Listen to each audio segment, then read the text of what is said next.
सुमलिगुरि गामियाव ब्रह्म मन्दिर बेखेवनाय बैसाग दाननि आगोल गोदान बोसोर फैनायनि आगोल बे गामियाव गोबां सम जोंनि धर्मारि आफादफ्रा बा ब्रह्म धोरोमनि मन्दिर गैयामोन बे गामियाव। बेनिखायनो आवाथि सावनाय फुजा होनाय समस्या जायोमोन।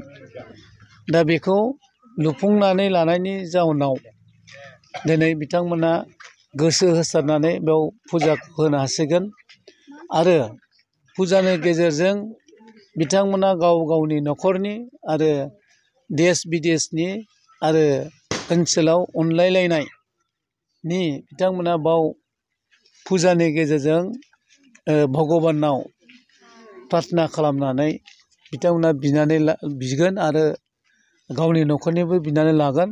बेनिखायनो बे ब्रह्म मन्दिरा दिनै जानायनि उनाव बिथांमोनहा मोजाङै मोजां बाहाय आवाथि सावनो हागोन।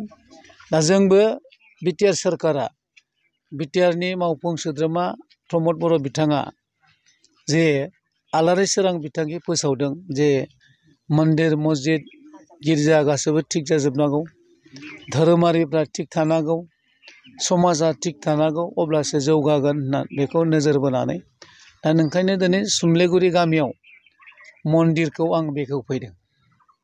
मा समनिफ्राय हरनाय जादों? बेखौ जों आलारि सोरां बिथांखि फोसावबाय थादों। मोनसे एट ए टाइम गासिबो होनो हाया।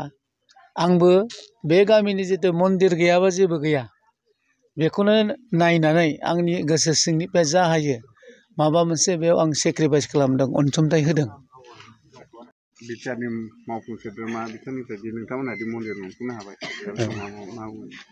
दिनै जोङो सिमलागुरि गामिनि रायजो राजा आइ आफा उन्दै उनला गिदिर गासिबो मन्दिर मोननानै जोबोद खुसि आरो जोङो गोदो गोदायनिफ्रायनो आबै आबौफोरनि जुगनिफ्रायनो जोङो मन्दिराव सावनो मोनफेरबोआखैमोन आरो अखा बांखा खस्थ'यै सावबोयोमोन।